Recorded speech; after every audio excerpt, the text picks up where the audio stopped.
Juráis bajo vuestra palabra de honor ser fiel a la República, defender la justicia y la paz, el orden constitucional y la democracia, asumiendo con plena conciencia el respeto y la entrega de servicio al pueblo salvadoreño. ¡Sí, juramos, señor presidente! Si así lo hiciereis, la patria os premie, y si no, que ella os lo demande. Quedan debidamente juramentados como agentes de la Policía Nacional Civil de El Salvador, con sus respectivos ascensos. Señor Ministro de Seguridad y Justicia,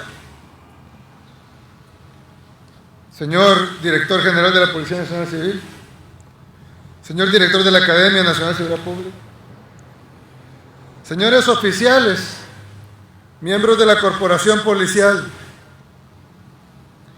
invitados especiales,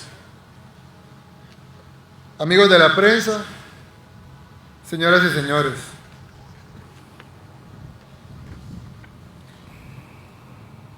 En este momento, justo vengo de la Escuela Militar de graduar a 1000 nuevos elementos que vendrán a formar parte del Plan Control Territorial. Ahí también, hace unos momentos, graduamos a 86 cadetes que pasan a ser subtenientes, pasan a ser oficiales y que también ingresarán al Plan Control Territorial. Y en estos momentos estamos sumando a 164 nuevos policías y estamos ascendiendo a 142 miembros de la corporación policial. Eso quiere decir que solo este día se suman a las tareas de seguridad 1.392 elementos que estarán al frente de la batalla frontal contra la delincuencia.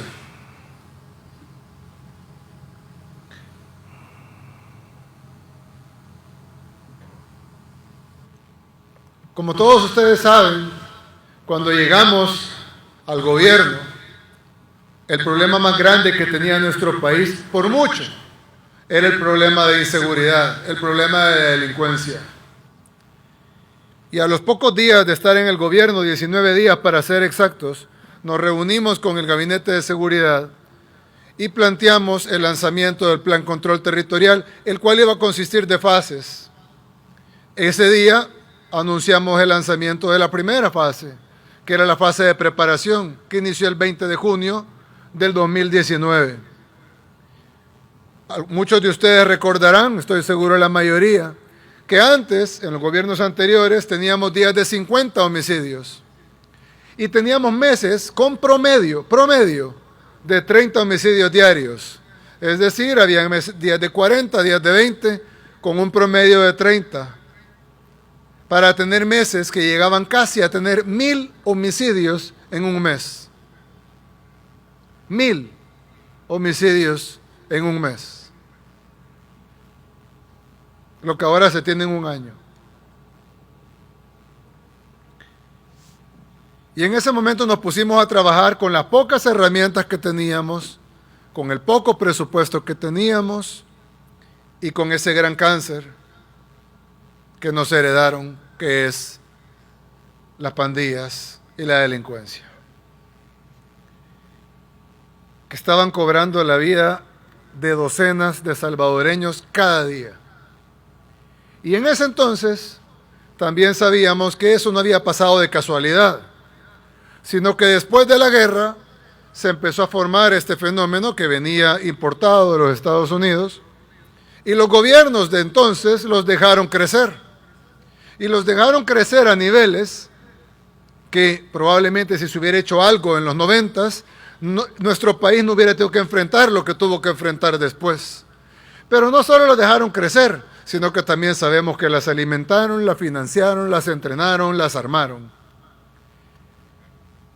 Y ahora vemos cómo hay videos, no rumores, no chambres, chismes, no el comentario de alguien o lo que alguien opina o lo que alguien quiere decir porque se le ocurrió decirlo, sino que hay videos de cómo entraban prostitutas a los centros penales.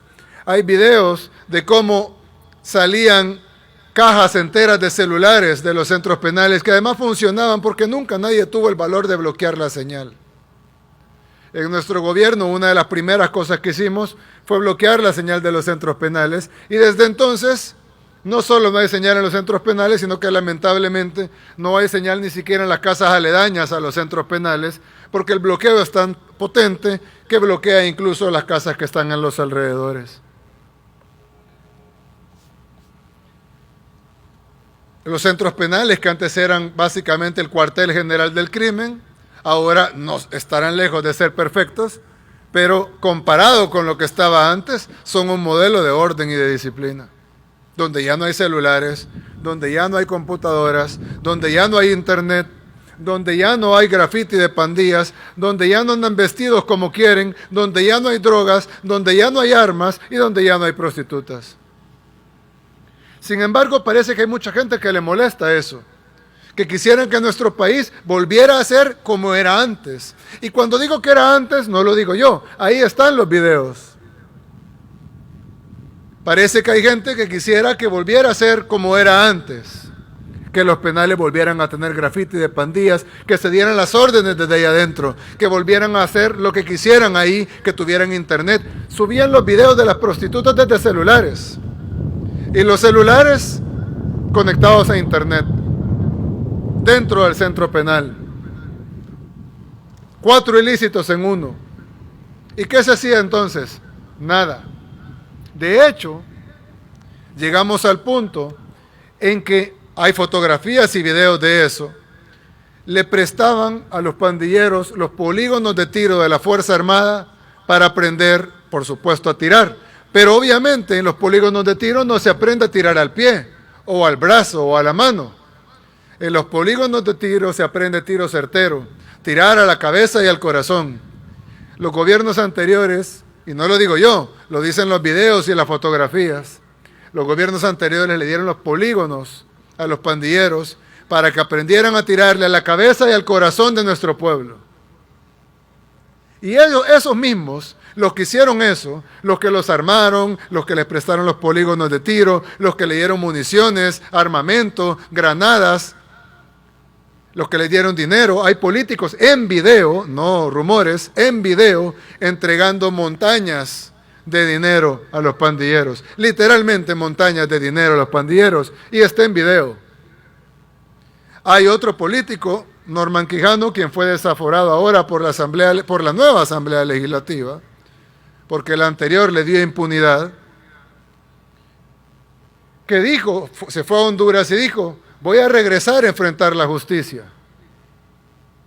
Claro, tal vez lo decía de verdad, porque él quería regresar a enfrentar la justicia que había antes, la justicia hipócrita, la justicia de fachada, la justicia falsa, la justicia que le daba impunidad a los que gozaban de ese privilegio, como el expresidente de la Asamblea Legislativa, ex candidato presidencial de Arena y actual diputado del Parlacen, Norman Quijano. Pues cuando vio que la justicia empezó a cambiar, y digo empezó porque está muy lejos de ser la justicia que nuestro país merece, pero al menos empezó a cambiar, dijo: ya no regreso, porque esa justicia que apenas empieza a cambiar, que aún es corrupta, que aún le falta mucho por cambiar, pero esa justicia que empezaba a cambiar ya no le daba la garantía a él para regresar a El Salvador a enfrentarla. Tenemos una justicia mala, claro que sí, pero imagínense cómo estaba la anterior para que delincuentes como Norman Quijano confiaran en quedarse aquí. Y ahora, con una justicia imperfecta, esos delincuentes están huyendo del país. ¿Por qué será que los 3 expresidentes vivos no están en El Salvador? No hay un expresidente vivo en nuestro país. Los 3 que están vivos están huyendo. 2 ya son nicaragüenses de nacionalidad. Algo está cambiando. ¿Estamos bien? No, pero algo está cambiando. Y lo mismo pasa con la seguridad. Lanzamos entonces la fase 1, luego lanzamos la 2, luego lanzamos la fase 3, que aún está en ejecución, y lanzamos la fase 4, que también está en ejecución. Para ello necesitamos muchísimos más miembros de la PNC y necesitamos muchísimos más miembros de la Fuerza Armada para poder tener un total despliegue y hacer las incursiones necesarias en los territorios. Pero debemos recordar siempre de dónde venimos, en dónde estamos y hacia dónde vamos. Porque de repente los que nos critican, que por cierto son los mismos que hacían estas atrocidades, nos comparan con Suiza o con Noruega. Y es un honor que nos comparen con Suiza o con Noruega. Ojalá nuestro país algún día tenga los niveles de seguridad o los niveles de bienestar social que tienen Suiza o Noruega. Pero es un poco de cinismo cuando El Salvador debe de compararse con El Salvador. El Salvador que teníamos antes con El Salvador que tenemos ahora, con El Salvador que queremos tener. ¿Falta mucho? Claro que sí, pero también hemos recorrido mucho. Ahora ya no hay días de 30 homicidios, ya no hay días de 50 homicidios. Ahora nos escandalizamos cuando hay un día de 6 homicidios. De hecho, hace poco tuvimos un día de 6 homicidios, hace unos días. Este mes ha tenido un promedio bastante bajo de homicidios, pero tuvimos 2 días seguidos de 6 homicidios que dispararon un poco el promedio. Inmediatamente hablamos con las autoridades de seguridad para ver cómo podíamos atacar la zona donde se estaban dando estos homicidios y poder reducir rápido antes de que se nos dispararan los homicidios nuevamente. Y gracias a Dios, con todo ese trabajo, aún con los días malos que los hemos tenido, porque esta lucha contra este cáncer de la delincuencia no es una lucha fácil, que no la vamos a ganar en 1 año, ni en 2, ni en 3. Es una lucha difícil y ustedes lo saben más que yo. Y ustedes lo saben muchísimo más que los critican, que solo los están criticando desde la comodidad de sus casas, cuando ellos mismos fueron los que generaron el problema que tenemos ahora. Pues, gracias a ese gran trabajo, el año 2021 le ganará al año 2020 para coronarse como el año más seguro desde que tenemos registro. Más de medio siglo que llevamos registrando los homicidios. El año 2020 se convirtió en el año más seguro de nuestra historia. Pero ahora, el año 2021 está a unos días de ser aún más seguro que el 2020 y quitarle el título de ser el año más seguro de nuestra historia. ¿Eso quiere decir que es un país seguro? No, no me malinterprete. No dije que era un país seguro, dije que era el año más seguro de nuestra historia registrada. ¿Por qué? Porque tenemos que saber de dónde venimos, a dónde estamos y hacia dónde vamos. ¿Estamos donde queremos? No. Por eso es que tenemos que pensar hacia dónde vamos. Pero ¿estamos donde estábamos? Nada que ver. No tiene ni siquiera parecido a como estábamos antes. Como estamos ahora es un gran avance a como estábamos antes. Aunque faltará mucho, por supuesto, por hacer, ya que un homicidio es demasiado. Y si no, preguntémosle a la familia de esa persona asesinada. Estoy seguro que esa familia dirá que es demasiado un homicidio. Aunque para nuestro país tener un homicidio en lugar de 30 es un gran logro.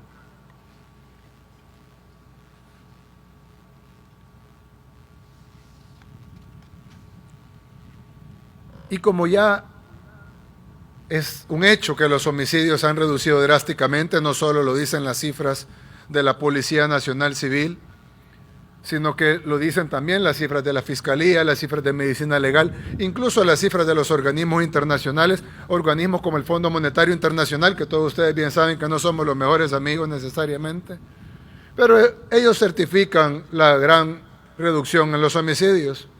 Entonces han iniciado a querer engañar a la población, a decir que los desaparecidos han subido, en una especie de suerte como decir, los homicidios están escondidos en los desaparecidos. Y no vamos a negar que hay desaparecidos. Y no vamos a negar que un porcentaje, si bien la mayoría son encontrados con vida, no vamos a negar que un porcentaje de esos desaparecidos, y han habido casos emblemáticos, se han terminado en homicidios. Y por lo tanto, es justo que se diga de que tenemos un problema de homicidios y también tenemos un problema de desaparecidos. Pero el problema de desaparecidos tampoco es nuevo. El problema de desaparecidos, de hecho, era mucho mayor antes. Antes habían más homicidios y más desaparecidos. Ahora hemos bajado en un 80% los homicidios y hemos bajado considerablemente en un 50% los desaparecidos. ¿Falta mucho? Claro que sí. Y los desaparecidos son todavía más difíciles de bajar, porque si bien la parte que compete a la delincuencia compete directamente a la Policía Nacional Civil y, en este caso, a la Fuerza Armada. La parte que no termina en homicidio infla las cifras durante un tiempo y ocupa recursos de la institución buscando desaparecidos que, gracias a Dios, no terminan en homicidios o que no tenían que ver con violencia.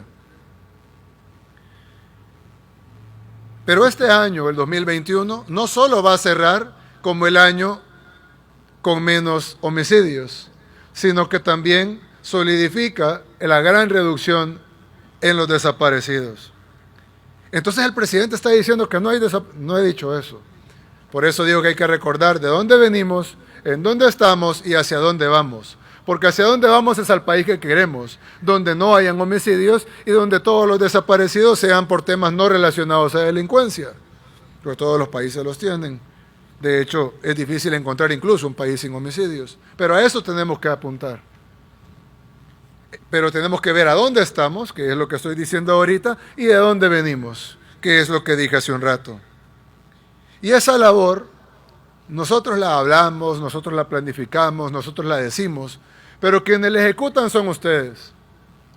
Y por eso es que cuando hablan de treguas, pues el ladrón juzga por su condición. Ellos dicen eso porque ellos lo hacían. Yo siempre digo, pregúntenle a los 25,000 policías, pregúntenle a un número similar, 22,000 miembros de la Fuerza Armada. Pregúntenles cuándo han recibido la orden de dejar pasar delitos. Pregúntenles cuándo han recibido la orden de no combatir la delincuencia. Pregúntenles cuándo han recibido la orden de soltar un delincuente o un criminal. Pregúntenles cuándo han recibido la orden de no defenderse incluso con fuerza letal si su vida está en amenaza. Ahí tendrán 47,000 personas que darán testimonio que no hay ninguna tregua. Lo que hay acá es un combate frontal a la delincuencia, que ha tenido altos y bajos, días buenos y días malos, pero que ha mejorado grandemente nuestro país, no a donde queremos estar, pero sí comparado a como estábamos antes. Y no poquito, por mucho. Y esa es una labor que han hecho ustedes. Y acusarlos de que ustedes son parte de una tregua, y de que ustedes de alguna manera entonces para ejecutar esa tregua tendrían que estar dejando que los criminales hagan a sus anchas, tendrían que permitir que vendan su droga, tendrían que permitir que asesinen a la gente bajo sus narices, tendrían que estar de acuerdo con que salgan libres, con dejarlos que cometan sus crímenes, con soltarlos, con no atacarlos. Eso es una ofensa para la gente que está dispuesta a dar su vida por los demás. Porque ser policía no es como cualquier otra carrera. Yo puedo decir voy a ser arquitecto, voy a ser ingeniero, y son carreras nobles, muy necesarias. Para construir estas cosas necesitamos ingenieros y arquitectos. Pero ser policía, así como bombero, así como militar, requiere algo especial que no tienen las demás carreras. Requiere la convicción de estar dispuesto a dar su vida para proteger a los demás. Y no cualquier ser humano está dispuesto a eso. Los seres humanos huimos del peligro. Ese es nuestro instinto. Si hay un incendio, huimos del incendio. Si hay una balacera, huimos de la balacera. Es nuestro instinto como seres humanos. Todos tenemos ese instinto, incluso ustedes. Pero ustedes decidieron ir en contra de su propio instinto. Ustedes decidieron no huir del peligro, sino ir hacia el peligro para defender a los demás. Y eso no merece una acusación, no merece una ofensa. Eso únicamente merece un agradecimiento y un aplauso. Porque ustedes han tomado la decisión consciente de arriesgar sus vidas para darle seguridad a los demás.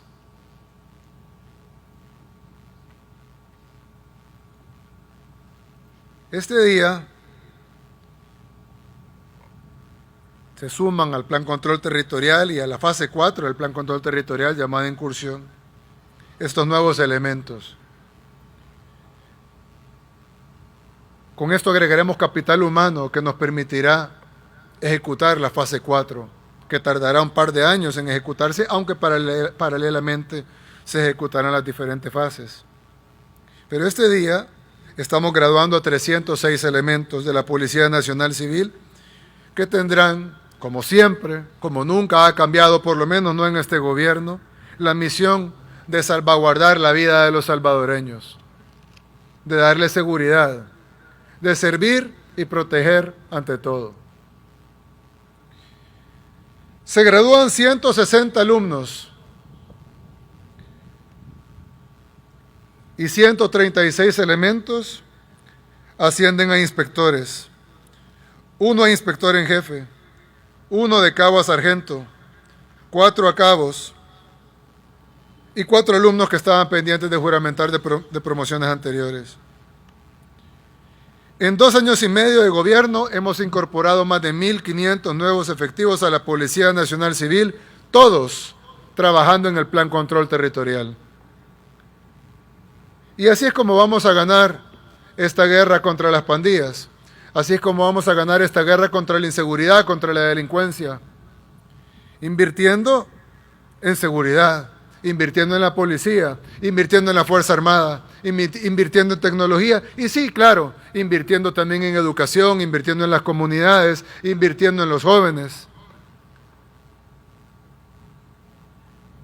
Este plan completo, del cual el pueblo conoce 4 fases, y hay otras 3, llamado Plan Control Territorial, no quiere decir que ya tenemos todo el control territorial, sino que tenemos el plan de tener todo el control territorial, pero para eso necesitamos mejor equipamiento, necesitamos más recursos y necesitamos más talento humano, que es lo que se está incorporando este día. Así que en nombre del pueblo salvadoreño, quiero agradecerles por su valentía, por su disciplina, por su lealtad, por su nobleza, por haber tomado esa decisión de poner su vida en riesgo por los demás, por haber tomado esa decisión de brindarle tranquilidad y seguridad al pueblo salvadoreño. Y no se confundan, los ataques que recibimos todos, vienen de esa pequeña minoría que fue la misma minoría que financió y que dejó crecer y que armó a los delincuentes, porque se les está cayendo su negocio, el negocio de la sangre de los salvadoreños. La mayoría del pueblo salvadoreño se siente contento al ver policías, al ver militares. ¿Por qué? Porque se sienten seguros. Si un salvadoreño honrado va en un bus y el bus es abordado por policías, el salvadoreño honrado se sentirá contento porque sabe que va seguro por la presencia de los policías en el bus. ¿Quién se sentirá nervioso en el bus cuando ve subir policías? El delincuente. ¿Y quién hará el ataque político? Su patrocinador. Pero nosotros no estamos aquí para trabajar ni para los delincuentes ni para los patrocinadores de los delincuentes. Estamos aquí para trabajar para el pueblo salvadoreño en contra de los delincuentes y de los patrocinadores de los delincuentes. Así que en nombre del pueblo salvadoreño, ese pueblo salvadoreño que los ama, que los quiere, que los respeta y que se los expresan en la calle, los expresan en las redes sociales, los expresan en las encuestas. Ese pueblo salvadoreño que los ama, que los quiere, que los respeta y que les agradece su valentía, su voluntad, su disciplina, su amor y su nobleza. Les digo de parte de todo ese pueblo, gracias por todo lo que hacen.